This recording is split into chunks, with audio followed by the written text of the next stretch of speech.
हरे हरे कृष्णा कृष्ण कृष्ण हरे हरे हरे রাম রাম রাম হরে হরে। সকল ভক্তবৃন্দকে পুনরায় স্বাগত সকালের ভগবদ গীতার ক্লাসে। আমরা প্রথমে ভগবানের নাম স্মরণ করে নেব। ওম নমো ভগবতে বাসুদেবায়। ওম নমো ভগবতে বাসুদেবায়। ওম নমো ভগবতে বাসুদেবায়। তো আমরা ভগবদ গীতা পঠন করছি। ভগবদ গীতার আমরা 6 নম্বর অধ্যায় পর্যন্ত সম্পন্ন করে ফেলেছি। এখন আমরা 7 নম্বর অধ্যায়ে পৌঁছে গেছি। আমরা ভগবদ গীতা সকলকে মিউট করে দিচ্ছি, যার প্রয়োজন হবে হ্যান্ড রেজ করে কথা বলবেন। আমরা 7 নম্বর অধ্যায়ে পৌঁছে গেছি। 7 নম্বর অধ্যায়ের আগে আমরা কি কি পড়লাম? ভগবদ গীতা কি? ভগবদ গীতা ভগবানের মুখ নিঃসৃত বাণী। কিছু কথা আমি প্রতিদিন বলি, কারণ আপনাদের যেন মুখস্থ হয়ে যায়। ভগবানের মুখ নিঃসৃত বাণী। ভগবান কোথায় বলেছিলেন? কুরুক্ষেত্রের যুদ্ধক্ষেত্রে ভগবান অর্জুনকে এই জ্ঞান দিয়েছিলেন। এই জ্ঞানের মাধ্যমে অর্জুন আমাদের মতো সাধারণ ব্যক্তি পর্যন্ত এই জ্ঞানকে পৌঁছানোর জন্য অর্জুনকে দিয়েছিলেন, এবং পরবর্তীতে পরম্পরাক্রমে সেই জ্ঞান প্রবাহিত হয়েছে অতি নিম্ন থেকে নিম্ন শ্রেণী পর্যন্ত, এবং আমাদের কাছে এসে পৌঁছচ্ছে। তো এই ভগবত গীতা গ্রন্থটি আর ভগবানের মধ্যে কোনো পার্থক্য নেই, কারণ এটি স্বয়ং ভগবানের মুখ নিঃসৃত বাণী। ভগবত গীতা পঠনের সময় আমাদের পূর্ণ বিশ্বাসের সঙ্গে এবং ভগবান শ্রীকৃষ্ণকে পরম পুরুষোত্তম ভগবান জেনে আমাদের কিন্তু এই পাঠ গ্রহণ করা উচিত। আর অত্যন্ত শ্রদ্ধা এবং ভক্তি না হলে কখনোই ভগবত গীতার মর্মার্থ আহ, বোঝা যায় না। আমরা এটা আগেও পড়েছি এবং বিভিন্নভাবে ব্যাখ্যাও করেছি। ভগবত গীতা 5টা বিষয় সম্বন্ধে ব্যাখ্যা করা হয়। প্রথম বিষয়টি হচ্ছে ঈশ্বর, দ্বিতীয় বিষয়টি হচ্ছে আত্মা, তৃতীয় বিষয়টি হচ্ছে প্রকৃতি, চতুর্থ হচ্ছে সময়, এবং পঞ্চম বিষয়টি হচ্ছে কর্ম।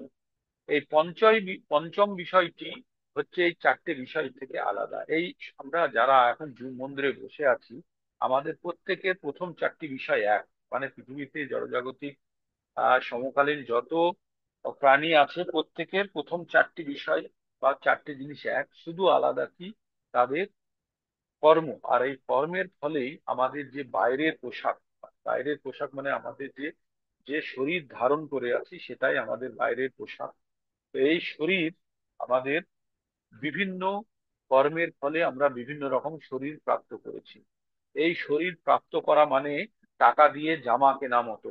আপনি একটি জামা সারা বছর পরবেন, আর সেই জামাটি আপনি পয়লা বৈশাখে কিনতে গেলেন, আপনার কাছে যত টাকা থাকবে সেই টাকা অনুযায়ী জামা কিনবেন। তেমনি আমাদের যে পরিমাণ পুণ্য সঞ্চয় থাকে, সেই পুণ্যের উপরে এবং ইচ্ছার উপরে ভিত্তি করে আমাদের পরবর্তী জীবন লাভ হয়। তাই আমাদের আফসোস করার কিছু নেই, আর আমাদের ভাগ্যের জন্য কাউকে দোষ দিলে হবে না। প্রত্যেকটা মুহূর্তে জানতে হবে আমাদের এই অবস্থার জন্য শুধুমাত্র আমি দায়ী। মানে আমাদের বলতে গেলে সকলের জন্য সকলে দায়ী। তো আমাদের প্রত্যেকটা ব্যক্তির নিজের নিজের কষ্ট ভালো মন্দর জন্য আমরা নিজেরা দায়ী। আমরা আগের জীবনে যেমন কর্ম করেছি তেমনই ফলস্বরূপ এই জীবনের এই শরীর এই এই ভাগ্য যাই বলুন সব আমরা পেয়েছি। তো এখন তাহলে কি হবে? ভাগ্য নিয়ে বসে থাকলে হবে না। আমাদের বর্তমান যে অবস্থা আছে সেই অবস্থা থেকে আমাদের পরবর্তী অবস্থা উন্নততর অবস্থায় যেতে গেলে আমাদের কি করতে হবে? আমাদের ভগবানের নির্দেশিত কর্মগুলি করলেই আমরা কিন্তু পরবর্তী ধাপে যেতে পারবো।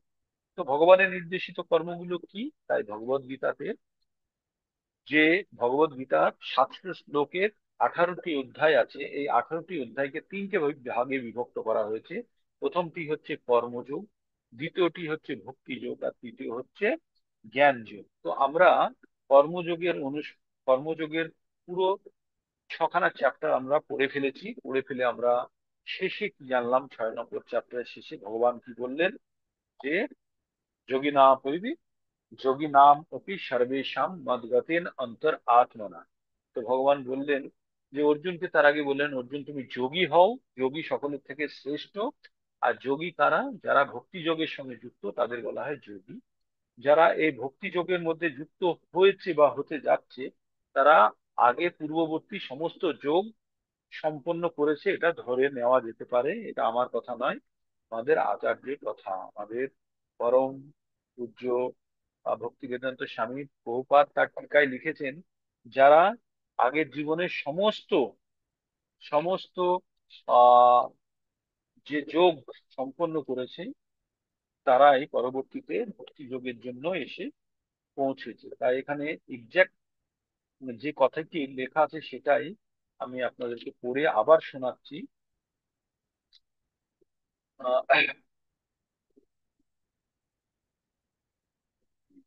তো এখানে যেখানে বলা হয়েছে যে সব রকমের যোগ সাধনার চরম পরিণতি হচ্ছে ভক্তি যোগ, সব ধরনের যোগ সাধনার চরম পরিণতি হচ্ছে ভক্তি যোগ। অন্যান্য সমস্ত যোগের উদ্দেশ্য উদ্দেশ্য ভক্তি যোগের মাধ্যমে ভগবত ভক্তি স্তরে উন্নীত হওয়া। যোগ বলতে প্রকৃতপক্ষে ভক্তি যোগকেই বোঝায়।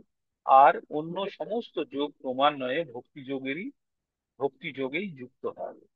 কর্মযোগ থেকে শুরু করে ভক্তি যোগের শেষ পর্যন্ত পন্থাটি আত্মতত্ত্ব লাভের একটি সুদীর্ঘ পথ। নিষ্কাম কর্মযোগ থেকে শুরু করে এই পথের শুরু। কর্মযোগের মাধ্যমে যখন জ্ঞান ও বৈরাগ্যের উদয় হয়, তখন সেই স্তরকে বলা হয় জ্ঞান যোগ। দৈহিক ক্রিয়াকলাপের মাধ্যমে যখন জ্ঞান যোগের সঙ্গে ধ্যান যোগ যুক্ত করা হয়, করে মনকে পরমাত্মায় একাগ্র করার চেষ্টা করা হয়, তখন তাহাকে অষ্টাঙ্গ যোগ বলা হয়। অষ্টাঙ্গ যোগ অতিক্রম করে শ্রী ভগবান শ্রীকৃষ্ণের শরণাগত হওয়াই ভক্তিযোগের পরিণতি। প্রকৃতপক্ষে ভক্তিযোগের চরম লক্ষ্য কিন্তু ভক্তিযোগী মানবের চরম লক্ষ্য, এটা আমাদের জেনে যেতে হবে। তার মানে ভক্তিযোগ হচ্ছে যে এয়ারপোর্ট, এয়ারপোর্ট থেকে প্লেন ওড়ে কোনো জায়গায় অনেক দূর পর্যন্ত যেতে গেলে আমাদের প্লেনে চড়ে যেতে হয়। আজকে যেমন মনমোহন প্রভু এয়ারপোর্টে বসে বসে আমাদের গ্রুপে জয়েন করেছে, তো তেমনি যখন আমাদের কোথাও যেতে হয় খুব তাড়াতাড়ি এবং অনেক দূর পর্যন্ত যেতে গেলে আমরা প্লেনের ব্যবহার করি। ভক্তিযোগ হচ্ছে প্লেনে চড়ে ভগবানের কাছে পৌঁছানো। এবার প্লেনে চড়তে গেলে প্লেন যেখান সেখান থেকে ওড়ে না, কোথা থেকে ওড়ে? প্লেন ওড়ে এয়ারপোর্ট থেকে। তাহলে এয়ারপোর্ট আমাদের পৌঁছতে হবে। তো বিভিন্ন যোগের মাধ্যমে, এই যে আমরা 8টি যোগের বিভিন্ন যোগের কথা বললাম, হঠযোগ, রাজযোগ, অষ্টাঙ্গ যোগ, জ্ঞান যোগ, কর্মযোগ, এগুলো সবগুলো গিয়ে এয়ারপোর্টে আপনাকে পৌঁছানোর জন্য ট্যাক্সি বা অটোর মতো, ঠিক আছে। আর ভক্তিযোগ সর্বশেষ হচ্ছে ভক্তিযোগ, যেটা আপনাকে এয়ারপোর্ট থেকে আপনাকে প্লেনে ওড়ানো, যেমন উড়লে যেমন আমরা খুব তাড়াতাড়ি গন্তব্যস্থলে পৌঁছে যাই, তেমনি ভক্তিযোগ হচ্ছে সর্বশেষ যোগ, যেটার মাধ্যমে আমরা ভগবানের সঙ্গে সম্পূর্ণভাবে যুক্ত হওয়ার চেষ্টায় আছি। তো এই ছিল আমাদের 6 নম্বর অধ্যায় পর্যন্ত পঠন পাঠন। এবার আমরা 7 নম্বর অধ্যায়ে প্রবেশ করছি। 7 নম্বর হচ্ছে সম্পূর্ণরূপে ভক্তিযোগ। এবার আপনারা একটা জিনিস বুঝবেন, ভক্তিযোগ ভক্তি করতে গেলে কারোর প্রতি কারোর প্রতি আপনাদের ভক্তি বা প্রেম বা ভালোবাসা কখন জন্মায়?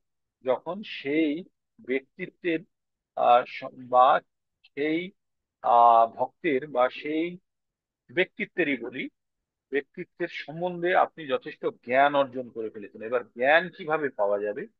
জ্ঞান হয় সেই ব্যক্তিত্বকে আপনাকে চোখে দেখতে হবে, অথবা আপনাকে তার সম্বন্ধে শুনতে হবে, তবে আমরা জ্ঞান অর্জন করতে পারবো। তাহলে জ্ঞান গ্রহণের বা জ্ঞান অর্জনের আমাদের দুটো রাস্তা আছে। হয় আমাদের শ্রবণ করতে হবে, না হলে আমাদেরকে পঠন করতে হবে। তো শ্রবণের মাধ্যমে, আগে পূর্ববর্তীতে শ্রবণের মাধ্যমে জ্ঞান অর্জন করা হতো। তাই ভগবান অর্জুনকে এই কথাগুলি বলছেন। কি বলছেন? এই অধ্যায়ের নাম হচ্ছে বিজ্ঞান যোগ। বিজ্ঞান কাকে বলে? যে জ্ঞানের ব্যবহারিক প্রয়োগ করা হয়েছে এবং প্রয়োগ করা হয়, তাকে বলা হয় বিজ্ঞান। তাই ভগবান কি বলছেন? ভগবান বলছেন, শ্রী ভগবান উবাচ ময়্যাসক্তো মনঃ পার্থ যোগং ভঞ্জন মদাশ্রয় অসংশয়ং সমগ্রং মাং তথা যাচ্যসি তৎসুনো। শোনো, মানে সেটা তুমি শোনো, শ্রবণ করো। তো ভগবান বললেন, হে পার্থ, আমাতে আসক্ত চিত্ত, মানে ভগবানের প্রতি প্রচন্ড ভাবে আসক্ত হয়ে মনকে আমাতে মনোনিবেশ পূর্বক যোগাভ্যাস করলে কিভাবে সমস্ত সংশয় থেকে মুক্ত হয়ে আমাকে জানতে পারবে তা শ্রবণ করো। তার মানে আমাদের এখন ভগবানকে জানার জন্য ভগবান অর্জুনকে বলছেন। তো আমাদের কারোর প্রতি প্রেম ভালোবাসা জাগানোর আগে যেমন আমাদের সেই ব্যক্তিত্বের সম্বন্ধে জ্ঞান লাভের প্রয়োজন, তাই ভগবান নিজে যতক্ষণ না পর্যন্ত ব্যক্ত করবেন ততক্ষণ পর্যন্ত ভগবান সম্বন্ধে জানা যায় না। তাই ভগবান নিজে এবার অর্জুনকে বলছে যে তুমি আমাতে আসক্ত হও, আমাতে চিত্ত, আমাতে মন নিবেশ করো, করে যোগ অভ্যাস করলে কিভাবে সমস্ত সংশয় থেকে মুক্ত হবে তা তুমি আমার কাছ থেকে শোনো। তো এই সপ্তম অধ্যায়ে কৃষ্ণ ভাবনায় তত্ত্ব বিশদভাবে বর্ণনা করা হয়েছে। ভগবান কৃষ্ণ সব ঐশ্বর্যপূর্ণ এবং তিনি সমস্ত ঐশ্বর্যের প্রকাশ কিভাবে করেন তা এখন বর্ণনা করা হচ্ছে। এছাড়া শ্রীকৃষ্ণের প্রতি আসক্ত চার ধরনের, আমি কালকে বলেছিলাম, আপনাদেরকে আজকেও বলি, চার ধরনের ব্যক্তিত্বরা, চার ধরনের লোকেরা বা পুরুষ মহিলারা ভগবানের প্রতি আসক্ত হয়, হন না। তারা কারা? তাদেরকে বলা হয় দুষ্কৃতী। যারা যে ধরনের কর্ম করে, কোনো কৃতি নেই, দুষ্কৃতী, যারা ভালো কাজ করে না, তারা কখনো ভগবানের কাছে শরণাপন্ন হয় না। তারা কারা? তারা চার জন্মের। তো শ্লোকটি এমন আছে, যো মাং না মাং দুষ্কৃতি ন মূঢ়া পাপা দন্তে নরাধমা মায়া প্রহিত জ্ঞানা আসুরিন ভাব মিশ্রিতাহা। তো ভগবান কি বললেন যে চার ধরনের ব্যক্তিত্বরা আমার কাছে আসে না বা আমার শরণাপন্ন হয়। তারা কারা? তারা মূঢ়া। মূঢ়া মানে হচ্ছে বোকা, যাদের জ্ঞান নেই। এক হচ্ছে মূঢ়া, দুই হচ্ছে কি, দুই হচ্ছে নরাধম, মানুষের থেকে অধম যারা, মানুষের থেকে নিম্ন শ্রেণীর যারা, তারা হচ্ছে নরাধম। তিন নম্বর হচ্ছে যাদের জ্ঞান আছে, প্রচুর জ্ঞান আছে, বিদ্বান, কিন্তু তাদের জ্ঞানকে মায়া হরণ করে নিয়েছে। তারা এই মায়া জগতের আকৃষ্টে তাদের আসল জ্ঞানকে তারা ঢেকে ফেলেছে, তাই বলছে মায়া অপ্রহিত জ্ঞানা, যাদের জ্ঞানকে মায়া হরণ। আর চতুর্থ শ্রেণীর ব্যক্তিত্ব হচ্ছে যারা যারা আসুরি ভাব, যাদের মধ্যে অসুরের ভাব আছে, আসুরি স্বভাব আছে, তারা কিন্তু ভগবানের শরণাগত হয় না। আর কারা কারা ভগবানের শরণাগত হয়? চতুর্বিধা ভজন্তে মাং জনা সুকীর্তনার্জুনা পার্থ জিজ্ঞাসু অর্থাৎ জ্ঞানী চ ভরতর্ষভ। চার ধরনের ব্যক্তিত্বরা ভগবানের শরণাপন্ন হয়। চার ধরনের ব্যক্তিত্ব কারা? আর্ত, মানে যাদের আর্ত, মানে যারা খুব দুঃখী, যাদের অনেক কষ্ট, তারা ভগবানের শরণাপন্ন। জিজ্ঞাসু, যাদের মনের মধ্যে প্রশ্ন আছে ভগবান কে, তাদের দুঃখ নেই, কষ্ট কম বেশি আছে, কিন্তু তারা দুঃখীর শ্রেণীতে পড়ে না, কিন্তু তাদের ইচ্ছে কি, তাদের ইচ্ছে হচ্ছে ভগবান কে সেই সম্বন্ধে জানা, তাদের বলা হয় জিজ্ঞাসু। আর্তজি অর্থার্থী, যাদের টাকার প্রয়োজন, তারাও ভগবানের শরণাপন্ন হয়। আর শেষে কারা হয়? জ্ঞানী, যাদের প্রচন্ড জ্ঞান আছে তারা। তো আর্ত জিজ্ঞাসু অর্থাৎ জ্ঞানী চ ভারতর্ষ। হে ভারত, ভারত বংশজ, তোমায় আমি বলি চার ধরনের ব্যক্তিত্বরা আমার স্মরণে আসেন। তারা কারা কারা? হচ্ছে আর্ত, মানে দুঃখী, জিজ্ঞাসু, মানে যাদের মধ্যে প্রশ্ন আছে, তিন হচ্ছে যাদের অর্থের প্রয়োজন, আর চার নম্বর হচ্ছে যারা জ্ঞানী। তো তার মধ্যে ভগবান বলবেন এর মধ্যে শ্রেষ্ঠ কারা? যারা জ্ঞানী, মানে ভগবান সম্বন্ধে জ্ঞান লাভ করে ভগবানের শরণাগতি লাভ করেছে, নাকি টাকার জন্য, নাকি দুঃখ পেয়ে, নাকি ভগবানকে এমনি জিজ্ঞেস করার জন্য। কিন্তু যারা জ্ঞান অর্জন করে ভগবানকে, ভগবানের প্রতি যারা আকৃষ্ট হয়েছে, তারাই প্রকৃতপক্ষে আরো ভালো। এগুলো আমরা পরবর্তী শ্লোকে জানবো। তারপরে ভগবান কি বলছে, 2 নম্বর শ্লোকে কি বললেন ভগবান? জ্ঞানং তে অহং সবিজ্ঞানিদম বক্ষ্যামি অশেষত যোজো জ্ঞাতান ভূয়ো অন্নাৎ জ্ঞাতম অবশিষ্যতে। ভগবান কি বললেন? বললেন, বললেন জ্ঞানং তে অহম সবিজ্ঞান ইদম বক্ষ্যামি অশ্বসেতে। এবার আমি তোমাকে জ্ঞান ও বিজ্ঞানের কথা বলবো, যেটা শোনার পরে যো যো জ্ঞাতা নেহি ভূয়, যা জানার পরে আর পুনরায় অন্য জ্ঞাতব্যম অবশিষ্যতে, আর অন্য কিছু জানার প্রয়োজন হবে না। তাহলে ভগবান কি বললেন, আমি তোমাকে জ্ঞান বিজ্ঞানের কথা এখন তোমাকে বলবো, যেটা তোমার জানা হয়ে গেলে আর কিছু জানা বাকি থাকবে না। আমি এখন তোমাকে বিজ্ঞান সম্বন্ধিত এই জ্ঞানের কথা সম্পূর্ণরূপে বলবো, যা জানা হলে জানবার আর কিছুই অবশিষ্ট থাকে না। তার মানে ভগবান এখন পূর্ণ জ্ঞান দেবে কাকে? অর্জুনকে, যেটা জেনে গেলে বলছে অর্জুন তোমার আর কিছু জানা বাকি থাকবে না। পূর্ণ জ্ঞান বলতে প্রপঞ্চময় জগৎ আর পশ্চাৎবর্তী চেতনা উভয়ের উৎস সম্পর্কিত জ্ঞানকে বোঝায়। এই অপ্রাকৃত জ্ঞান শ্রীকৃষ্ণ জ্ঞানের উপরোক্ত প্রণালীকে বর্ণনা করতে। তাই অর্জুন তার অন্তরঙ্গ ভক্ত এবং সখা। চতুর্থ অধ্যায়ে ভগবান বলেছেন যে যে অর্জুন তুমি আমার অত্যন্ত প্রিয় সখা এবং ভক্ত, তাই তোমাকে আমি এই জ্ঞানের কথা বলছি। তো এই জ্ঞানের প্রথম জ্ঞানটি কি দিল ভগবান? প্রথম জ্ঞানটি ভগবান দিচ্ছে 3 নম্বর শ্লোকে। প্রথম জ্ঞানটি কি দিলেন? আমার সঙ্গে এটাকে আপনারা মুখস্থ করবেন। মনুষ্যনাম সহস্রেষু কশ্চিৎ যততি সিদ্ধয়ে যততি মাপি সিদ্ধনাং কশ্চিন্মান বেত্তি তত্ত্বতঃ। আবার বলছি, আপনারা বলুন আমার সঙ্গে। মনুষ্যনাম, বলুন, মনুষ্যনাম সহস্রেষু কশ্চিৎ যততি সিদ্ধয়ে যততি যততামপি সিদ্ধনাম কশ্চিৎ মান বেত্তি তত্ত্বতঃ। বারবার বলতে হবে, আবার বলুন। মনুষ্যানাম সহস্রেষু কশ্চিৎ যততি সিদ্ধয়ে যততামপি সিদ্ধানাম কশ্চিন্ মাং বেত্তি তত্ত্বতঃ। কি বললেন ভগবান? খুব গুরুত্বপূর্ণ কথা বললেন। এবার আপনারা নিজেদের পরিচয় জেনে যাবেন। আমাদের পরিচয় কি? আমরা সকলে আত্মা, আর এই শরীর রূপী বস্ত্র পরিধান করে আছি। এই শরীরের উদ্দেশ্য কি? এই শরীর আমাদের পরম গন্তব্যস্থলে পৌঁছানোর জন্য, ভগবানের সঙ্গে যুক্ত হওয়ার জন্য সাহায্য করবে। তাই আমরা মানব শরীর ধারণ করে অত্যন্ত গর্বিত হই। এই ভেবে গর্বিত হওয়া উচিত কি এই শরীর দ্বারা আমরা ভগবানের কাছে যাওয়ার জন্য যে যাত্রা, সেই যাত্রা সম্পন্ন করতে পারবো। কুকুর, শিয়াল, বিড়াল, গাছপালা এরা এই যাত্রা সম্পন্ন করতে পারে না যতক্ষণ না পর্যন্ত উন্নতিক্রমে ক্রমান্বয়ে তারা মানব শরীর প্রাপ্ত হয়। আর মানব শরীর প্রাপ্ত হওয়া মানেই যে ভগবান ভক্তি হবে তা না। তারা ভগবানের ভক্তি করবে। তাই ভগবান বলছে মনুষ্য নাম সহস্রেষু, মানে হাজার হাজার মানুষের মধ্যে, সহস্রেষু মানে হাজার হাজার। তাহলে মনুষ্য নাম মানুষের মধ্যে, হাজার হাজার মানুষের মধ্যে কশ্চিৎ যততি সিদ্ধয়ে, মানে কারো কারো ভগবানের প্রতি ভক্তির একটা ইচ্ছা জন্মাবে। তার মানে হাজার হাজার মানুষের মধ্যে কারো ভগবানের প্রতি ইচ্ছে জন্মাবে।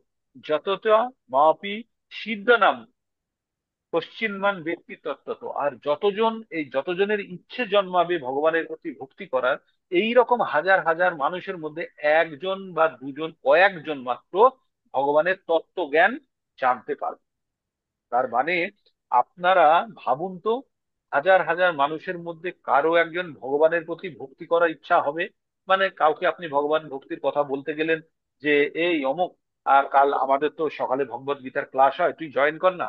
সে বলবে হ্যাঁ হ্যাঁ জয়েন করবো, কিন্তু জয়েন করার সময় আপনি খুঁজে পাবেন না। মানে তার একটু ইচ্ছা আছে কিন্তু তার সময় নেই, বা সেই ইচ্ছাকে চরিতার্থ করার জন্য সম্পূর্ণভাবে সময় নেই। তো এই রকম হাজার হাজার লোক আছে। হাজার হাজার লোকের মধ্যে এইরকম সংখ্যা কিন্তু কয়েকটি। মানে আমাদের আমাদের যত আমরা ব্যক্তিত্ব আছি, যত লোক আছি, তার মধ্যে হাজার হাজারের মধ্যে একজনকে, একজন দুজনের ইচ্ছে হবে ভগবান সম্বন্ধে জানি বা শুনি। এইরকম যাদের ইচ্ছে হবে, এইরকম হাজার হাজার ইচ্ছা হওয়ার মধ্যে থেকে মাত্র কয়েকজন ভগবানের তত্ত্ব জ্ঞান জানতে পারবে। যারা এই যে সকালে আপনারা তপস্যা করছেন, এই যে ভজনা করছেন, ভগবানের বাণী পাঠ করছেন, শুনছেন, নাম জপছেন, তারা ভগবানের অত্যন্ত প্রিয়। আর তারাই পরবর্তীতে ভগবান সম্বন্ধে তত্ত্বজ্ঞান অর্জন করতে পারে। তাহলে আপনাদের সংখ্যা লাখে একজন, মাথায় রাখবেন। হাজার হাজারের মধ্যে কয়েকজন, ওই কয়েকজন ওই রকম হাজারের মধ্যে আবার কয়েকজন। তো তাহলে এই যে যারা ভগবত ভক্তির জন্য এখন শুধু এই যুগে নয় বিভিন্ন যুগে বসে আছে, লক্ষ লক্ষ কোটি কোটি লোকের মধ্যে থেকে হয়তো খুব জোর হলে সারা ভারতে গুনতে গেলে এখন 50,000 60,000 লোক ভক্তির জন্য ভগবানের তপস্যা করছে বিভিন্ন। শুধু আমি ইসকন বলছি না, যে কোনো সংস্থা থেকেই যারা ভক্তির জন্য এখন ভগবানের কথা শুনছেন বা ভগবত গীতা পঠন পাঠন করছেন, 50,000-এর বেশি হবে না। ভারতের জনসংখ্যা কত? 150 কোটি, 140 কোটি, তার মধ্যে কতজন? 50,000। তাই ভগবান বলছে যে হাজার হাজার মানুষের মধ্যে কয়েকজনের ভগবানের প্রতি ভক্তি করার ইচ্ছে হবে। আর এই রকম হাজার হাজার ইচ্ছে হওয়া ব্যক্তিত্বের মধ্যে থেকে মাত্র কয়েকজন ভগবান সম্বন্ধে তত্ত্বজ্ঞান জানবে। আর এই তত্ত্বজ্ঞান যারা জানে তাদের কি হবে? যারা ভগবানের তত্ত্বজ্ঞান জেনে গেছে তাদের কি হবে? ভগবান কি বলেছেন? ভগবান বলেছেন, চারের নয়, জন্ম কর্ম চমে দিব্যম এবং যো ব্যক্তি তত্ত্বতঃ, ব্যক্তি মানে জানা। কি বলছে? জন্ম কর্ম চমে দিব্যম, আমার জন্ম এবং কর্ম অতি দিব্য। জন্ম কর্ম চমে এবং এবং এবং যে ব্যক্তি তত্ত্বত, মানে এই কথাগুলি যে তত্ত্বগত ভাবে জেনে গেছে তার কি হবে? তক্তা দেহং পুনর্জন্ম নৈতি মামেতি সহ অর্জুন, হে অর্জুন, সে দেহ ত্যাগ করার পরে পুনরায় সে আর জন্মগ্রহণ করবে না। তো ভগবান এর তত্ত্ব জানলে এই লাভটি হবে। তাই কি বলছে? নানা রকমের মানুষ আছে, হাজার হাজার মানুষের মধ্যে দুই একজন হয়তো আত্মতত্ত্ব দেহতত্ত্ব পরম তত্ত্ব সম্বন্ধে অবগত হওয়ার পরমার্থ সাধনে যথার্থই প্রয়াসী হন। সাধারণ অবস্থায় মানুষ পশুর মতো জীবনযাপন করে। পশুরা কি করে? আহার নিদ্রা ভয় মৈথুন। আর মানুষও যদি সেই আহার নিদ্রা ভয় মৈথুনে যদি লিপ্ত থাকে, তাহলে মানুষ আর পশুর মধ্যে কোনো পার্থক্য থাকলো? থাকলো না। তাই কি বলছে? আহার নিদ্রা ভয় মৈথুনং চ সামান্যম ইদৎ পশুভির নরাণাম ধর্ম হি তেষাং অধিকো বিশেষ ধর্মে নাহি না পশুভি সমানা। কি বলছে? আহার নিদ্রা, খাওয়া, ঘুমানো, সন্তান উৎপন্ন করা আর ভয় পেলে চিল্লানো, এই চারটে কাজ করে কে? পশুরাও। আর মানুষও যদি এই চারটি কাজই করে, তাহলে মানুষ আর পশুর মধ্যে কি পার্থক্য থাকলো? একটাই পার্থক্য মানুষ আর পশুর মধ্যে, সেটা হচ্ছে ধর্ম। তাই বলছে ধর্মে না হি না পশুভীর সমানা। যদি ধর্ম যদি না থাকে মানুষের মধ্যে, তাহলে মানুষ আর পশুর মধ্যে কোনো পার্থক্য নেই। আর এই কলিযুগের ধর্মের চারটে পা। চারটে পা কি কি? দয়া, তপস্যা, শৌচতা আর সত্যতা। এই চারটে পায়ের মধ্যে যে কোনো একটি পা যদি ভেঙে যায়, কিভাবে ভাঙে পাগুলো? দয়া নষ্ট হয় আমিষ আহার গ্রহণ করলে, আর আপনার তপস্যা নষ্ট হয় নেশা করলে, ইভেন চা খাওয়াটাও নেশার মধ্যে পড়ে। আর আপনার শৌচতা নষ্ট হয় অসঙ্গ করলে, পরস্ত্রী পরপুরুষ সঙ্গ করলে সেটাকে অবৈধ সঙ্গ বলা হয়। আর জুয়া লটারি ইত্যাদি বা মিথ্যা কথা বললে আপনার সত্যতা নষ্ট হয়। এই যে চারটে পা, এই চারটে পায়ের উপরে ধর্ম দাঁড়িয়ে আছে। তাহলে কলিযুগে আপনি যদি লোক খুঁজতে বেরোন, তাহলে আপনার পুরো দেশ শেষ হয়ে যাবে এই চারটি নিয়ম পালন করা ব্যক্তিত্ব খুঁজে পেতে। তাই তাই আমাদের বলছে যে এই চারটি নিয়ম পালন করলে আপনি ভক্তি কতখানি আপনার অগ্রগতি হবে জানি না, তবে সবাই যদি দেশের লোক এই চারটি নিয়ম পালন করতে শুরু করে, তাহলে সমাজ ব্যবস্থা অবশ্যই শুরু হয়ে যাবে। কোনো রকমের সমাজ ব্যবস্থার মধ্যে কোনো কলুষ থাকবে না। তাই বলছে আহার নিদ্রা ভয় মৈথুন, এই চারটে কাজ পশুরাও করে। এই চারটে কাজ যদি আমরাও করি, তাহলে পশু আর আমাদের মধ্যে কোনো পার্থক্য থাকলো না। আমাদের মধ্যে আর পশুর মধ্যে একটাই পার্থক্য, সেটা হচ্ছে পশু ভক্তি করতে জানে না। পশুর ধর্ম, পশু পশুত্ব ছাড়া নেই, কিন্তু ভগবানের ধর্ম কি? জীবের এ স্বরূপ হয় কৃষ্ণের নিত্য দাস। আর এই কথাটি জেনে সবাই ভগবান ভক্তিতে অগ্রসর হতে পারে। এটাই পশু আর মানুষের মধ্যে পার্থক্য। তো তাই ভগবান ভগবান আরো অর্জুনকে এবার বিস্তারিত খুলে বলছে। এইবার ভগবান জ্ঞানের প্রথমে বললো, তোমাকে আমি জ্ঞান দিচ্ছি, যে জ্ঞান শুনলে তোমার আর কিছু শোনা বাকি থাকবে না। তারপরে বললো এই জ্ঞান কারা কারা গ্রহণ করতে পারে। ভগবান বললেন কারা কারা গ্রহণ করতে পারে, হাজার হাজার মানুষের মধ্যে একজন। আর সেই রকম হাজার হাজার জ্ঞান অর্জন করা উৎসুক ব্যক্তির মধ্যে থেকে কয়েকজন মাত্র তত্ত্বজ্ঞান অর্জন করতে পারে। এই তত্ত্বজ্ঞানটি কি? এইবার ভগবান বলছেন, ভূমি অপ নল বায়ু খং মন বুদ্ধিরেব চ অহংকার ইতি মে ভিন্না প্রকৃতির অষ্টধা। কি বললো? ভূমি মানে মাটি, অপ মানে জল, নল অনল মানে হচ্ছে আগুন, বায়ু মানে হচ্ছে বাতাস। তাহলে কি হলো? মাটি, জল, অগ্নি আর বাতাস। আর তারপরে কি বলছে? হং, হং মানে হচ্ছে আকাশ। তাহলে পঞ্চতত্ত্ব কি হলো? বায়ু, মাটি, জল, অগ্নি, বায়ু আর আকাশ। এই পঞ্চতত্ত্ব দিয়ে আমাদের এই শরীর তৈরি। ভগবান এই কথা বলছে, ভূমি অপ নল বায়ু। তারপরে বলছে খং মন বুদ্ধির এ বচন। আর তিনটে জিনিস আছে, কি কি? অহংকার এটিএম ভিন্না প্রকৃতির অষ্টধা। এই প্রকৃতি থেকে আমরা আটটা জিনিস পাই। কি কি? মাটি, জল, অগ্নি, বায়ু আর আকাশ, একে বলে পঞ্চভূত। এই পঞ্চভূত আমাদের বাইরের শরীরটা দিয়ে তৈরি। আর তিনটে জিনিস আছে, তাকে বলা হয় মন, বুদ্ধি আর অহংকার। এই তিনটে দিয়ে তৈরি হয় সূক্ষ্ম শরীর, আর এই পাঁচটি দিয়ে তৈরি হয় আমাদের স্থূল শরীর। এই আটটি বিষয় ভগবানের অপরা শক্তির অংশ। মানে এগুলো হচ্ছে নিকৃষ্ট শ্রেণীর ভগবানের শক্তি। মানে এই যে আমাদের বায়ু, জল, অগ্নি, এগুলো সব ভগবানের শক্তির অংশ। আর আর কি? মন, বুদ্ধি, অহংকার, এটাও ভগবানের শক্তির। এই মন, বুদ্ধি, অহংকার আর এই পাঁচটি তত্ত্ব মিলে আটটি তত্ত্ব দ্বারা আমাদের এই অপরা পরা প্রকৃতি তৈরি হয়েছে। অপরা প্রকৃতি দিয়ে আমাদের এই শরীর তৈরি হয়েছে। শরীরের মধ্যে দুটো অংশ, একটা হচ্ছে বাহ্য শরীর বা স্থূল শরীর, আর একটা হচ্ছে অন্ত, অন্ত বা সূক্ষ্ম। তো বাহ্য বা স্থূল শরীর হচ্ছে জল, অগ্নি, বায়ু, আকাশ আর মাটি দিয়ে তৈরি। আর সূক্ষ্ম শরীর কি দিয়ে তৈরি? মন, বুদ্ধি, অহংকার দিয়ে তৈরি। হ্যাঁ। তো এখানে ভগবান কি লিখেছে? ভূমি, জল, অগ্নি, বায়ু, আকাশ, মন, বুদ্ধি, অহংকার, এই অষ্টবিধ উপাদানের দ্বারা আমাদের ভিন্ন প্রকৃতি তথা জড় প্রকৃতি গঠিত হয়েছে। তার মানে এই শরীরে, যদি আমাদের শরীরের মধ্যে কি কি আছে? মন, বুদ্ধি আর অহংকার, আর মাটি, জল, বায়ু, অগ্নি আর আকাশ এই শরীরের মধ্যে ভর্তি। তবুও এই শরীর জীবন্ত কখন হবে? যখন এর মধ্যে আত্মা রূপী পরাশক্তি প্রবেশ করে। পরা, এই শক্তিকে বলা, এই যে আমরা যেগুলো আগে বললাম, এগুলো হচ্ছে জড়া শক্তি। আর তার থেকে ভালো শক্তি, উৎকৃষ্ট শক্তি, সেটাকে বলা হয় পরাশক্তি, সেটা হচ্ছে আত্মা। তাহলে আত্মা যখন এই শরীরের মধ্যে প্রবেশ করছে তখন এই শরীর জীবন্ত। না হলে এই পঞ্চভূত আর আর তিনটে আমাদের যে মন, বুদ্ধি, অহংকার নিয়ে যে অষ্টভূত দিয়ে যখন শরীর তৈরি হয়ে আছে, শরীরের কোনো দাম নেই যতক্ষণ না পর্যন্ত তার মধ্যে আত্মা আছে। তাই বলা হয়েছে এখানে যে পূর্বে উল্লেখ অনুসারে জড় প্রকৃতির প্রধান আটটি রূপের অভিব্যক্ত করা হয়েছে। সেদিন প্রথম পাঁচটি হলো জল, মাটি, জল, অগ্নি, বায়ু, আকাশকে বলা হয় পঞ্চমহাভূত। আর এটা স্থূল সৃষ্টি, আর তাদের মধ্যে পাঁচটি ইন্দ্রিয়ের বিষয় নিহিত আছে। তার মানে এবার আমাদের এই শরীর কি দিয়ে তৈরি সেটা জানতে হবে, সবাই মুখস্থ করতে হবে বা এটাকে ভালোভাবে জানতে হবে। 24টি তত্ত্ব দিয়ে আমাদের শরীর তৈরি। কি দিয়ে? 24টি তত্ত্ব। আমি এবার বলবো, আপনারা ভালো করে শুনুন। 24টি তত্ত্ব কি? একটা হচ্ছে পঞ্চভূত, মাটি, অগ্নি, বায়ু, জল আর আকাশ। এ হলো পাঁচটি। 24টির মধ্যে এই পাঁচটি প্রথম। তারপরে পাঁচটি, তারপরে তিনটে কি? মন, বুদ্ধি আর অহংকার।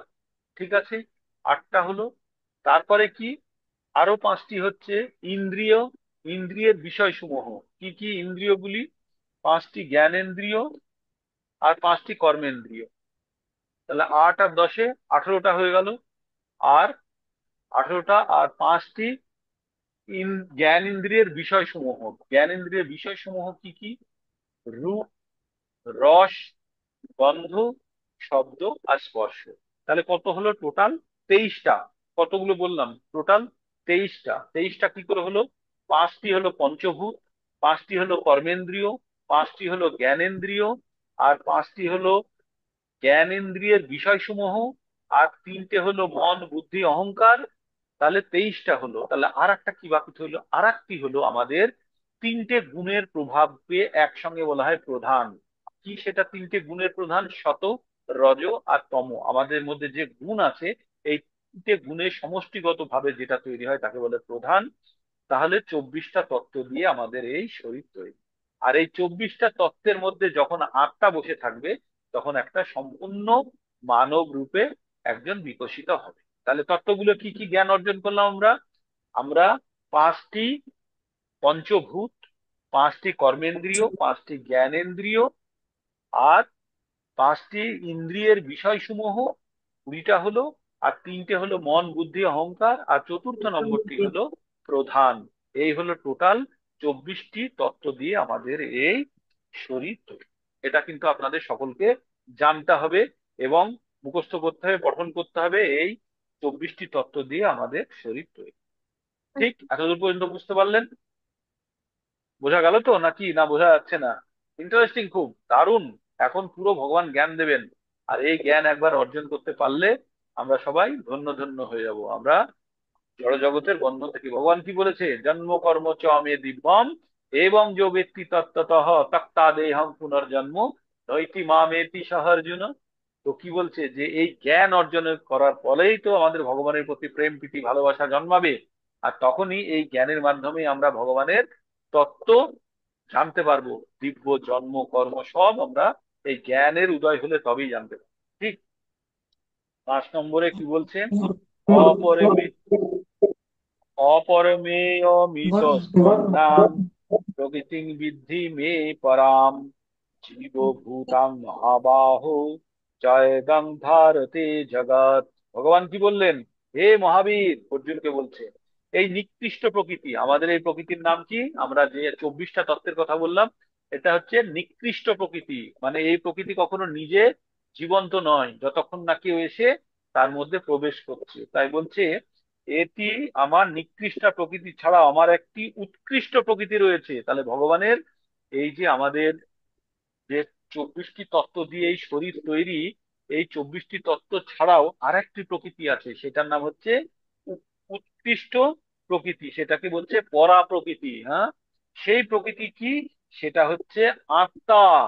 আর সেই শক্তি সমস্ত জীব নিঃসৃত হয়ে এই জড় জগৎকে ধারণ করেছে। আর সেই প্রকৃতি চৈতন্য স্বরূপা ও জীবভূতা, সেই শক্তি সমস্ত জীব নিঃসৃত হয়ে এই জড় জগৎকে ধারণ করে আছে। তার মানে আমরা তখনই জীবন্ত হচ্ছি যখন আমাদের মধ্যে ভগবানের দুটো শক্তি বিদ্যমান। একটা হচ্ছে অপরা শক্তি, যেটা হচ্ছে এই 24টি তত্ত্ব দিয়ে তৈরি। আর একটি হচ্ছে পরা প্রকৃতি, যেটা হচ্ছে ভগবানের অন্তরঙ্গা শক্তি দিয়ে বা ভগবানের অংশ স্বরূপ শক্তি, যেটা আমাদের আত্মা। তাহলে আমাদের এই 24টি তত্ত্বের সঙ্গে যখন আত্মা জুড়ছে, তখনই আমরা একজন জীবন্ত সম্পূর্ণ মানব রূপে প্রকাশিত হচ্ছি। ঠিক। তো এখানে ভগবানের উৎকৃষ্ট শক্তি হচ্ছে জীব যখন সূক্ষ্ম এবং স্থূল অনুকৃষ্ট শক্তিকে ভোগ করে, তখন চিন্ময় মনকে বুদ্ধি ভুলে যায়, প্রকৃতির প্রভাবিত হওয়ার ফলে বিস্মরণ ঘটে। তখন মায়ায় মোহময় জড় শক্তির প্রভাব থেকে মুক্ত হয়, তখন মুক্তি লেভেল উন্নত হয়। এবার বলছে যে আমাদের যখন আত্মা এই শরীরের মধ্যে চলে আসলো, তখন এই যে জড় প্রকৃতিকে ভোগ করার এই ইন্দ্রিয় সমূহের একটা ইচ্ছা জন্মায়।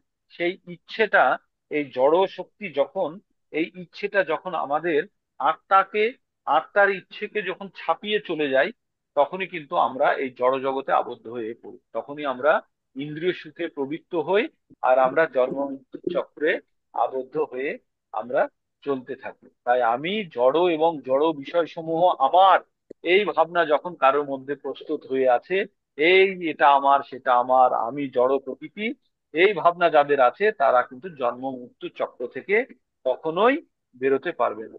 গীতায় জীবকে শ্রীকৃষ্ণের অনন্ত শক্তির মধ্যে একটি শক্তি বলে প্রতিপন্ন করা হয়েছে। এই শক্তি যখন জড় জগতের কলুষ থেকে মুক্ত হয়, তখন সে পূর্ণভাবে কৃষ্ণ চেতনা লাভ করে এবং মুক্তি লাভ করে। তার মানে আমাদের ভিতরে যে আত্মা আছে, এই 24টি তত্ত্বের মধ্যে ঢুকে পড়েছে, পড়ে আটকে গেছে।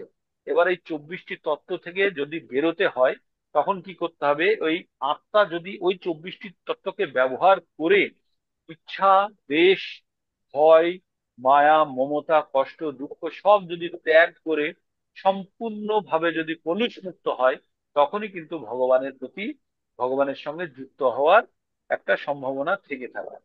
6 নম্বর শ্লোকে আসছে, এতদ জননী ভূতানি সর্বাণি তু পধারায় অহম কীর্ষণ্যস্য জগত প্রভাব প্রলয়স্তথা। ভগবান কি বললেন? আমার এই উভয় প্রকৃতি জড় এবং চেতন সবকিছু আমার থেকে উৎপন্ন হয়েছে। এই যে পৃথিবীতে মাটি, জল, অগ্নি, বায়ু, আকাশ সবকিছু ভগবানের থেকে তৈরি হয়েছে। এবং আত্মাও, এই জড় প্রকৃতির মধ্যে যে আত্মা ঢুকে সমস্ত জীব ঘুরে বেড়াচ্ছে, সেটিও ভগবানের শক্তির অংশ। তাই ভগবান এই বিশাল বিশ্ব ব্রহ্মাণ্ডের বিকাশ হয় পরমাত্মা বিষ্ণুর উৎপত্তি থেকে। এবং তাই চেতন ও জড়চেতনে যাদের সমন্বয়ে এই বিরাট বিশ্ব ব্রহ্মাণ্ডের প্রকাশ হয়, তারা হচ্ছে মূলত ভগবানের দুটি শক্তি। সুতরাং ভগবানই সমস্ত শক্তির মূল কারণ। ভগবানের অনুসদৃশ্য অংশ জীব গগনচুম্বী অট্টালিকা এবং বৃহৎ কারখানা অথবা বড় বড় শহর গড়ে তুলতে পারে, কিন্তু সে কখনো বিশাল ব্রহ্মাণ্ড গড়তে পারে না। এই বিশাল ব্রহ্মাণ্ডের পরম কারণ হচ্ছে বৃহৎ আত্মা বা পরমাত্মা। আর পরম পুরুষ শ্রীকৃষ্ণ বৃহৎ ও ক্ষুদ্র উভয় আত্মারই কারণ, তাই তিনি সকলের মূল কারণ হিসাবে প্রতিপন্ন হয়েছে। তাই ভগবান কি, আমরা কি বলি ব্রহ্ম সংহিতায়, ঈশ্বরঃ পরম কৃষ্ণ সচ্চিদানন্দ বিগ্রহ অনাদির আদি গোবিন্দ সর্বকারণ কারণ। এবার তারপরে একটি বিশেষ শ্লোক পড়বো, 7 নম্বর শ্লোকটি। আপনাদের শুনে, এই শ্লোকটি শুনে জানতে হবে যে ভগবান কে। ভগবান এই জিনিসটা আরো সুন্দরভাবে বলছেন। ভগবান কি বলছেন? মত্ত পরতরন্নাথ কিঞ্চিত অস্তি ধনঞ্জয় মই সর্বমিদম প্रोक्तम সূত্রে মনি গণাইব। ভগবান কি বললেন? ভগবান বললেন যে মত্ত পরতরম নান্নাথ, মত্ত পরতরম নান্নাথ কিঞ্চিত অস্তি ধনঞ্জয়। ভগবান বললেন মত্ত পরতরম নান্নাথ কিঞ্চিত অস্তি ধনঞ্জয়, হে ধনঞ্জয়, আমার থেকে সামান্যতম বেশি কেউ নয়। সামান্যতম, মত্ত পরতরম নান্নাথ, মানে আমার থেকে বেশি কেউ নেই। কিঞ্চিত অস্তি, সামান্যতম বেশি কেউ নেই, তার মানে আমি সর্বশ্রেষ্ঠ। মই সর্বম ইদম প্রতম সূত্রে মণি, যেমন মালা গাঁথার সময় সুতো দিয়ে সমস্ত পুঁতিগুলোকে বা মুক্তগুলোকে ধরে রাখে। কে ধরে রাখে? সুতো। কাকে? মালা যখন বানানো হয় সুতো দেখা যায়? যায় না। তো তেমনই বলছে ভগবান, বলছে এই সমগ্র বিশ্ব সংসারকে আমি শক্তি দ্বারা ধরে রেখেছি। আমি সবকিছুর উৎস, আমি সবকিছুর মূল। আমার থেকে বেশি আর কেউ নেই পৃথিবীতে, কোনো কেউ আমার থেকে বেশি বেশি কেউ নয়। তাই বিভিন্ন ধর্মে আপনারা শুনবেন যে জেসাস ক্রাইস্ট কি বলে? জেসাস ক্রাইস্ট বলে I am son of god, আমি ঈশ্বরের সন্তান। মুসলিম ধর্মে আল্লাহ কি বলেন? আল্লাহ বলেন যে I am the Messenger of god, আমি ঈশ্বরের বার্তাবাহক। তাহলে ঈশ্বরকে, ঈশ্বর ভগবান কৃষ্ণ। ভগবান কি বলছে? মত্ত পরতরম নান্নাথ কিঞ্চিত অস্তি ধনঞ্জয় মই সর্বমিদম প্রক্তম সূত্রে মণিগণা হইব। বাকিরা সবাই, যারা ধর্মগুরু আছে বা অন্যান্য ধর্মের প্রতিষ্ঠাতা ছিলেন, তারা ঈশ্বর অন্য কেউ, কিন্তু ঈশ্বরের শক্তি প্রাপ্ত বলে নিজেদেরকে প্রকাশ করেছেন। বুদ্ধ, মহাবীর, তারা কি বলেছেন? আমরা ঈশ্বরের থেকে শক্তি প্রাপ্ত করেছি। তাহলে ঈশ্বরটাকে, ঈশ্বর হচ্ছে ভগবান কৃষ্ণ। কি বলছেন? বলছেন আবার শুনুন শ্লোকটি, মত্ত পরতরম নান্নাথ কিঞ্চিত অস্তি ধনঞ্জয়, আমার থেকে সামান্যতম বেশি কেউ নেই, আমি সবকিছুর মূল। মই সর্বমিদম প্রতম সূত্রে মণি, আমি যেমন মালা গাঁথার সময় যেমন সুতো দিয়ে মণিগুলোকে গাঁথা থাকে, তেমন সমস্ত বিশ্ব সংসারকে আমি ধারণ করি। তাই ভগবান বলছেন হে ধনঞ্জয়, আমার থেকে শ্রেষ্ঠ আর কেউ নেই। সূত্রে মানে সুতোতে যেমন মণিসমূহ গাঁথা থাকে, তেমনি সমস্ত বিশ্ব আমাতে ওতপ্রোত ভাবে অবস্থান করছে। তার মানে এই 7 নম্বর শ্লোকটা, এখানে খুব সুন্দরভাবে আমাদেরকে এই শ্লোকটি জানতে হবে। এর মধ্যে আবার ঈশ্বর বলা হয়েছে, ব্রহ্মসিংহ সংহিতাতেও বলা হয়েছে ঈশ্বরঃ পরমা কৃষ্ণ সচ্চিদানন্দ বিগ্রহ অনাদিরাদি গোবিন্দ সর্বকারণ কারণম। তো ভগবানকে গোবিন্দ বলা হয়, তার বিগ্রহ হচ্ছে সচ্চিত আনন্দ। বিগ্রহ আর মূর্তির মধ্যে পার্থক্য জানতে হবে। বিগ্রহ কাকে বলে? বিগ্রহ হচ্ছে যার মধ্যে, যে মূর্তির মধ্যে প্রাণ প্রতিষ্ঠা করা হয়েছে তাকে বলা হয় বিগ্রহ। আর যার মধ্যে প্রাণ প্রতিষ্ঠা করা হয়নি তাকে বলা হয় মূর্তি। রাস্তার ধারে যেমন কার, গান্ধীজির মূর্তি, সুভাষ বসুর মূর্তি বা অন্যান্য মহাপুরুষদের মূর্তি রাখা থাকে, এগুলো হচ্ছে মূর্তি। কিন্তু আপনার ঘরের মধ্যে যে বিগ্রহ রাখা আছে সেটি হচ্ছে বিগ্রহ, তার মধ্যে ভগবান স্বয়ং বাস করেন। তেমনি ভগবত গীতা হচ্ছে ভগবানের একটি রূপ, যার মধ্যে ভগবান স্বয়ং গ্রন্থরূপে প্রিন্টেড ফর্মে ভগবান বসে আছেন। তো এই ছিল আমাদের 7 নম্বর অধ্যায়ের 7 নম্বর শ্লোক পর্যন্ত পঠন। এখন আমরা জ্ঞান বিজ্ঞান বিজ্ঞান যোগ আমরা পড়ছি। ভগবান তার নিজের সম্বন্ধে এই বলতে শুরু করেছেন, কালকে আরো কিছু বলবেন ভগবান কে, এইভাবে ভগবানের আত্মপ্রকাশ করবেন। দেখুন, কোনো বিশেষ ব্যক্তি, কোনো বড় ব্যক্তি যদি তার নিজের সম্বন্ধে কিছু নিজে না বলে, তাহলে বাকিরা কখনোই জানতে পারে না। তাই ভগবান নিজে অর্জুনকে বলছে, অর্জুন তুমি জানো যে তুমি তোমার প্রকৃত জ্ঞান হোক। আর আমাদের প্রকৃত জ্ঞান কি? যখন আমরা ঈশ্বরকে জানবো, সেটাই হচ্ছে আমাদের প্রকৃত জ্ঞান।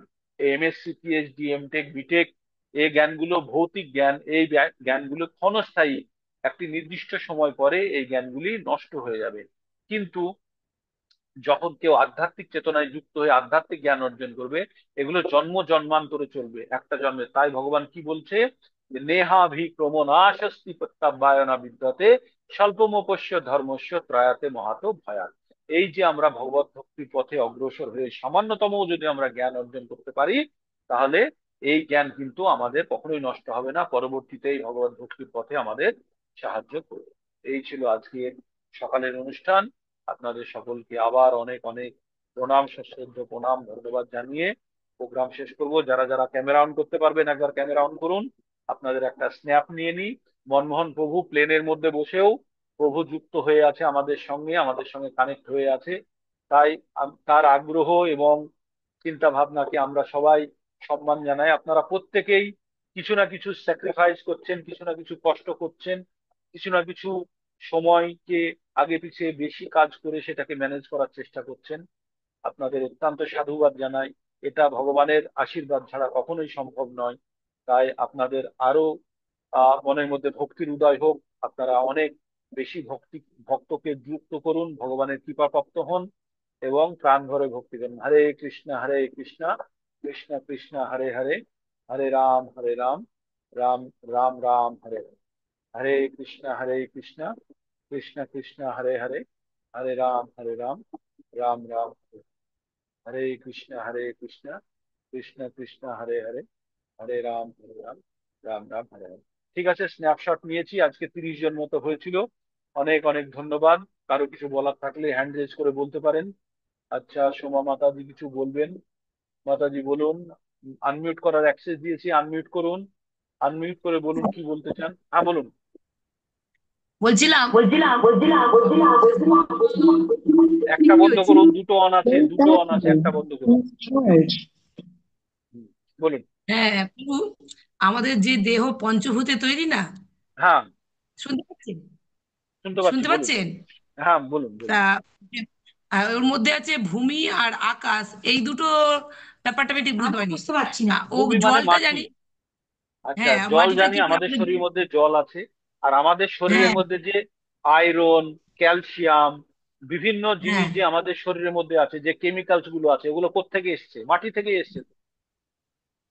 আমরা লোহা, ওটা শরীরের মধ্যে বুঝতে পারছি না। ক্যালসিয়াম, আচ্ছা, বুঝতে আমাদের পারছি। শরীরের মধ্যে যে কেমিক্যালস গুলো আছে, আমাদের হাড় মাংস, এগুলো কি দিয়ে হুম, তৈরি হয়? মাটির মধ্যে যে মিনারেল আছে, মাটির মধ্যে যে আহ জিনিসপত্র খাবার আছে, আছে। সেই জিনিস থেকেই তো তৈরি হয়েছে আমাদের এই সব।